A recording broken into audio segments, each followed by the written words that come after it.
اللہم صلی وسلم وبارک علی سیدنا محمد وعلی آلہ وصحبہ اجمعین۔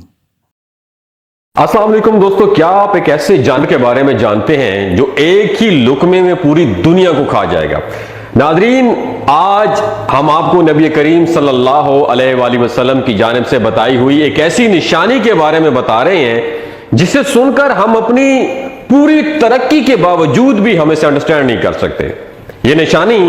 نبی کریم صلی اللہ علیہ وآلہ وسلم نے اپنے صحابہ کرام کو بتائی تھی، اور اس نشانی کا علم حضرت موسیٰ علیہ السلام کو اللہ رب العزت سے کلام کرتے ہوئے تھا۔ یہ نشانی کیا ہے اور یہ کس طریقے سے دنیا پر امپیکٹ ڈالے گی، اور اس کے بارے میں تفصیل سے جاننے کے لیے اس ویڈیو کو آخر تک ضرور دیکھیے گا۔ تو پیارے ساتھیوں، حضرت موسیٰ علیہ السلام اللہ رب العزت کے بڑے جلیل و قدر اور مقرب پیغمبر تھے۔ یہ تمام پیغمبروں میں سے حضرت محمد مصطفیٰ صلی اللہ علیہ وآلہ وسلم کے علاوہ وہ واحد پیغمبر ہیں جن تک فرشتہ وحی لے کر نہیں آتا تھا، بلکہ یہ ڈائریکٹ اللہ رب العزت سے کلام کیا کرتے تھے۔ یہی وجہ ہے کہ حضرت موسیٰ علیہ السلام کا ایک نام کلیم اللہ بھی ہے، جس کا مطلب ہے اللہ رب العزت سے کلام کرنے والا۔ حضرت موسیٰ علیہ السلام کو روایات میں بہت ہی بہادر اور جلدی غصہ آنے والا پیغمبر دکھایا جاتا ہے، لیکن ان کی ایک ایسی خوبی تھی جس کے بارے میں بہت کم لوگ جانتے ہیں، یا بہت کم لوگوں کی اس پر نظر پڑی ہے اور انہوں نے اس بارے میں غور کیا ہے۔ حضرت موسیٰ علیہ السلام علم حاصل کرنے میں بہت زیادہ دلچسپی ظاہر کیا کرتے تھے۔ یہی وجہ ہے کہ وہ اللہ رب العزت سے بہت سارے سوال پوچھا کرتے تھے۔ انہی سوالوں کی وجہ سے اللہ رب العزت نے انہیں حضرت خضر علیہ السلام تک بھی پہنچایا، اور ان کے سوالوں کی وجہ سے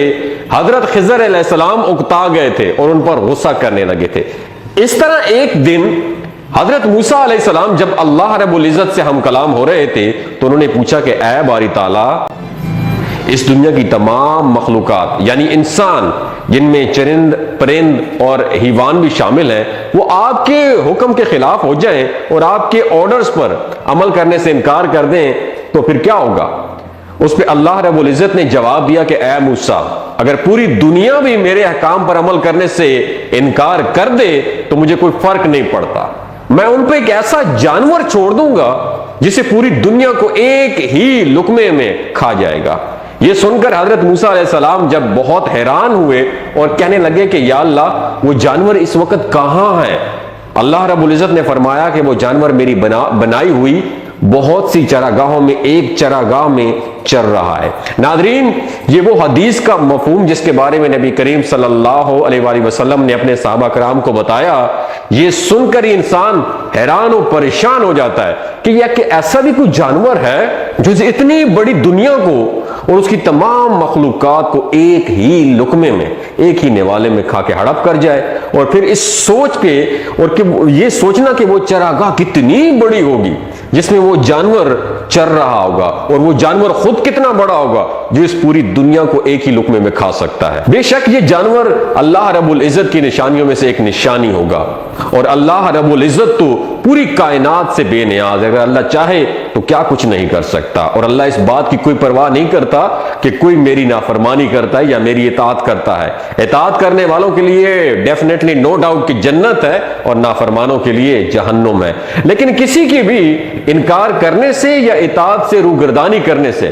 اللہ رب العزت کو کوئی فرق نہیں پڑتا، نہ ہی اللہ رب العزت کی خدائی کم ہوتی ہے۔ دوستو، آپ جانتے ہیں کہ زمین کس قدر بڑی اور وسیع ہے، اور زمین ہمارے نظام شمسی میں 5واں بڑا سیارہ ہے، جبکہ ہمارے پورے نظام شمسی کی حیثیت ہماری اپنی کہکشاؤں میں ایک ریت کے ذرے جتنی بھی نہیں ہے۔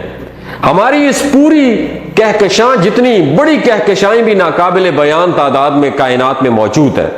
سائنسدانوں کے مطابق ہماری قابل مشاہدہ کائنات جسے ہم دیکھ سکتے ہیں، اس کائنات میں تقریباً 2 خرب سے زیادہ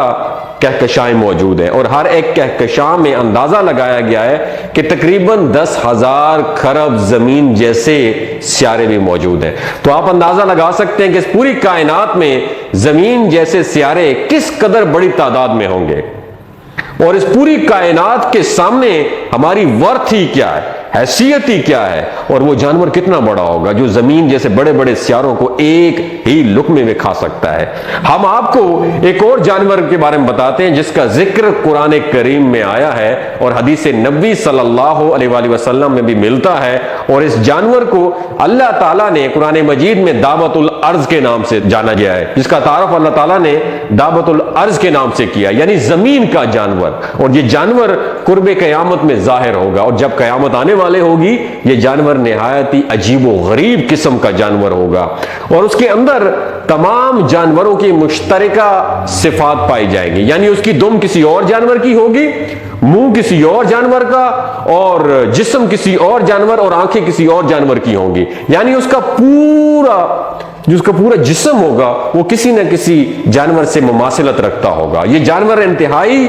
تیز رفتار ہوگا اور ان آبادیوں کا چکر کاٹے گا جہاں پہ اللہ رب العزت کے نافرمان لوگ موجود ہوں گے، اور ان آبادیوں کے گرد چکر کاٹ کے یہ بھاگتا ہوا غائب ہو جائے گا۔ بہت سارے لوگ اس جانور کا پیچھا کرنے کی کوشش کریں گے لیکن یہ جانور کسی کے ہاتھ نہیں آئے گا، اور جیسے ہی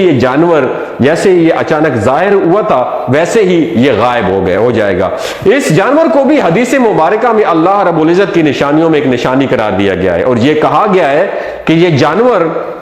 جن جن آبادیوں کا چکر کاٹے گا وہاں پہ عذاب اور زلزلے نازل ہوں گے، کیونکہ یہ جانور جس دور میں ظاہر ہوگا اس وقت زمین پہ مومنین کی تعداد بہت کم ہوگی، اور زمین پہ فاسق، فاجر اور کفار اقوام کی اکثریت ہوگی۔ زمین کا نظام اس دور میں تہو بالا ہو جائے گا، اور لوگ کھلم کھلا فحاشی اور گناہ کے کاموں کے عادی ہو جائیں گے۔